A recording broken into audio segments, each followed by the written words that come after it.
In FY 2023, India spent more than 14% of its GDP on logistics costs. And for context, this number was 10% in the case of China and 7 to 8% for developed countries like the US and Japan. This shows how inefficient and expensive the Indian supply chain is when compared to more productive nations. Even countries like Vietnam and Thailand rank better than India when it comes to the logistics index. And this sometimes makes these countries an attractive option for companies to do business in compared to India. Now, it's not that the government is not doing anything about it. The current government had in fact launched a national logistics policy in 2022. And one of the aims of this policy was to reduce India's logistic cost from 14% to 8%, something that will help India compete with developed nations. Now, the government can only make policies. It's up to the private sector and startups to make use of them and build businesses. And in this video, I want to talk about one of the fastest growing logistics companies in India. A company whose founders were inspired by Uber and how it organized a heavily unorganized sector of taxis. And Porter is trying to do the same with the last mile logistics in India. It is going after a $200 billion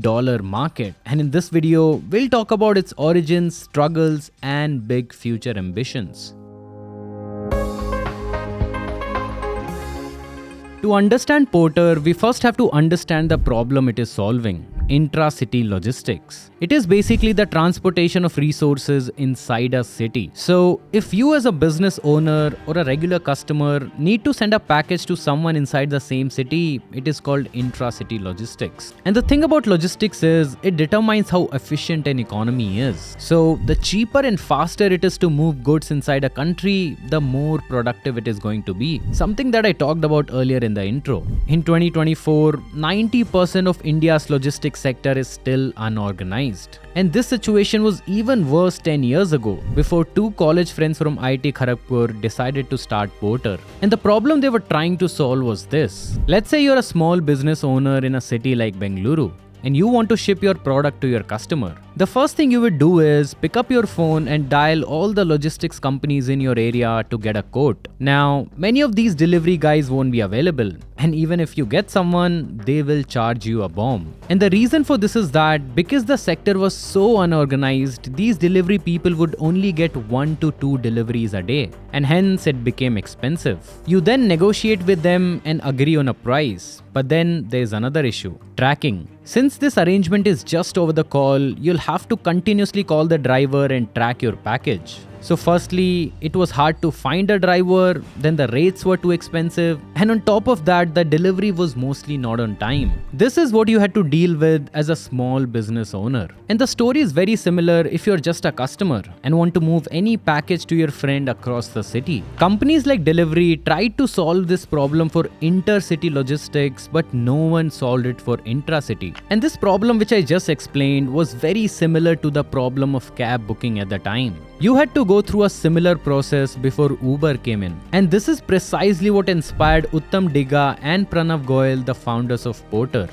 In 2013, Uttam and Pranav worked as analysts at JP Morgan in Mumbai. This was when they had first heard about Uber. Now, at that point in time, we were sort of inspired by Uber. Uber was a poster boy of all startups in 2013. The startups, true. The fact that how a startup used technology to solve the inefficiency of the entire ride-hailing industry really inspired them. See, before Uber came in, the ride-hailing sector had the same problems of non-availability of cabs, higher fares, and no quality checks. And Uber, by building a marketplace, connected both drivers and customers on a single platform. And so now, customers got cheaper cabs much more easily, and drivers got more rides on a daily basis. And Uber out of it got a nice commission. A win-win for everyone. Uttam and Pranav were so impressed by how Uber had solved the problem of vehicle underutilization that they wanted to find other industries where they could do the same. Increase asset utilization to decrease costs for customers. One day, Uttam on his way to the office saw many small trucks or light commercial vehicles parked on the side of the road. He realized that there was a problem here to solve. And while returning from office, the other co-founder come and we both used to work in the same company, same apartment, and we were returning back from office. He mentioned that I see a lot of these light commercial vehicles. They're always there, but we never noticed them. And should we just talk to them and understand their problem? And that's how Porter started. We realized that there's a massive market. It's a broken market, demand, supply. Both doesn't have a good experience. The founders then talked to more than 500 truck drivers. They then realized that these truck drivers and small business owners were facing the same issues that drivers and customers were facing in ride-hailing industry. These truck drivers were only getting 1 to 2 orders a day when they could do 4 to 5 orders. Basically, they were only at 30% utilization of their vehicles. This was highly inefficient, and this inefficiency was leading to higher costs. They wondered, if Uber can move people efficiently, why can't we do the same with goods? Which was actually an even bigger problem. This idea led to the birth of Porter. Both Uttam and Pranav quit their jobs and started Porter to create a marketplace to connect drivers and their customers.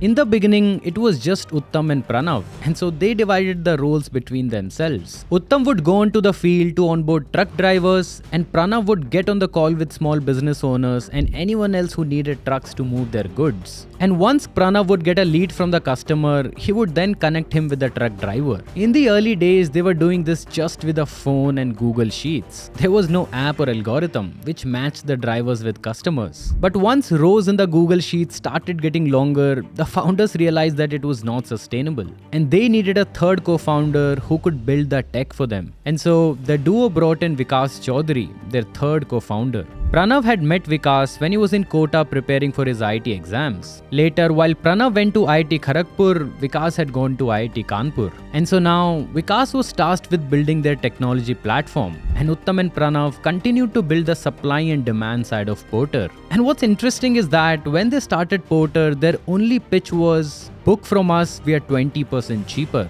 I think if you look at our year one vision, I think you would laugh what the vision was. Essentially, the pitch to the customer was that you typically speak to these guys in Hindi. Just like, yeah, sir, humse tempo book karo, 20% sasta. That's it. And this pitch worked. In less than a year, Porter had more than 500 business customers. They processed more than 3,000 bookings a month and had a monthly revenue run rate of 30 lakh rupees. And all this without any app. They just had a basic website and a phone number to take orders. This shows how much the industry needed a solution like Porter's. In fact, even the company Delivery was using Porter to do intracity deliveries for their customers. This early traction helped the company raise $500,000 in their seed round. And within just a span of few months, they raised their Series A of $5.5 million. So now their idea is validated, they had money in the bank, and all they had to do was focus on growth. By 2015, almost 1 year after their start, Porter's app was ready. They had money in the bank, and the founders felt like they could do no wrong. Our first app was not launched. The idea was that we'll create a tech-enabled solution for intracity. We thought that ye to ho gaya hai, because now I'm the boss, I'm the king. Let's start one more business, that is intercity. But the company at this time started suffering from something called too much money in the bank. You see, many young startups, once they raise a lot of money, they open a lot of verticals to grow fast. And this ultimately becomes a reason for their demise. EdTech companies during the pandemic are a great example of that. Porter at the time did the same. They were available only in Mumbai and the NCR region at the time and had not figured out their existing intracity model properly. But they jumped the gun and also started doing intercity logistics, a sector that was already crowded with big players. This was the time of the funding boom in 2015, and the founders realized that they would continue to raise money in the future. So they hired 50 new employees for their upcoming intercity logistics vertical. But things did not turn out as planned. Before they could start earning revenue from their new vertical, the markets had turned bad, and raising money became difficult. And so, to survive, Porter had to shut down their intercity logistics vertical and let go of all the 50 people they had hired. Their next trouble was the stagnation of growth. Remember their initial pitch of being 20% cheaper? Well, this pitch wasn't working anymore. It did help them get an initial set of customers, but now the price advantage wasn't enough to bring in new users. Porter had to up their game. To make the experience for their customers better, the first thing the founders made sure was that the truck drivers were reaching the customers on time. Next, they made sure that the deliveries were being done on time too. By now, they had an app, so they were able to track the movement of every truck driver through GPS. And this information was available to their customers as well. On top of that, Porter's team would constantly check in with the drivers to make sure there were no delays, and in case there were delays, they would assign a new driver. The company then focused on customer efficiency. You see, since this industry was highly unorganized and drivers were known to be late, the customers too were not incentivized to be on time either. And this led to longer loading and unloading times. So, to fix this problem, the company started charging a per minute charge at the loading and unloading stations. So now, if a customer would take longer than expected, they would be charged for it. And just focusing on these key aspects, Porter was able to make their operations efficient. The customers were now getting timely delivery, and trucking partners were happy too. This level of efficiency was unheard of in the Indian market at the time. And so, Porter saw a huge growth in their customer base. And now that the number of customers increased, Porter was able to solve another key problem. They now started enabling truck drivers to get deliveries on their way back, making sure their trucks did not return empty. In fact, Porter claims that 80% of their drivers now get deliveries on their return trips, which increases the drivers' earnings by 20 to 30%. This is beneficial for both the drivers and the customers. For customers, it meant lower costs, and for drivers, it means more orders, leading to higher income. Porter was basically offering premium quality service to the customers at low costs. In 2018, in fact, Mahindra Group decided to merge their own logistics platform SmartShift with Porter and invested $10 million in the company.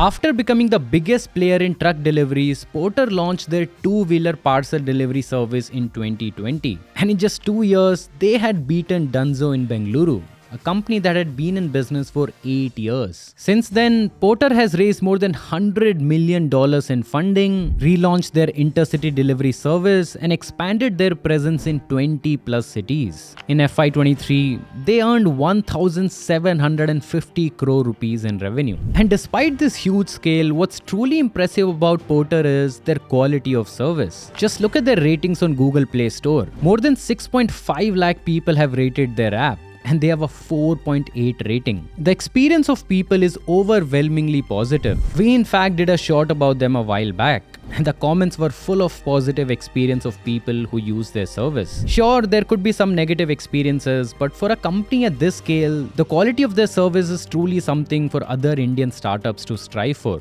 Now, Porter's founders haven't said much about their future ambitions, but they have a massive opportunity ahead of them. Intracity logistics industry alone is a $40 billion market in India, and their current revenue of 1,750 crore rupees is just a drop in that ocean. Next, as I mentioned earlier, they have relaunched their intercity service, and that's a much bigger opportunity. It is worth over $200 billion in India. In fact, more than 87% of India's logistics spending goes to this intercity logistics space. So it's not surprising that they want to enter this market. For Porter, their USP is cost effectiveness and timely service, and these are the most crucial factor to succeed in the Indian market. Right now, India spends more than 14% of its GDP on logistics. But as India moves towards becoming a developed nation, this has to become more efficient. Porter, with a well-established intracity model, will try to replicate their learnings in the intercity logistics market too. Along with being efficient, Porter is also getting clean. I mean, their deliveries are getting clean. They already have 1,000 EVs in their fleet and had recently signed a deal with OSM to add another 5,000 EVs to their fleet. And what's interesting here is that operating an EV is cheaper than operating a petrol vehicle. So that's another great news for the company.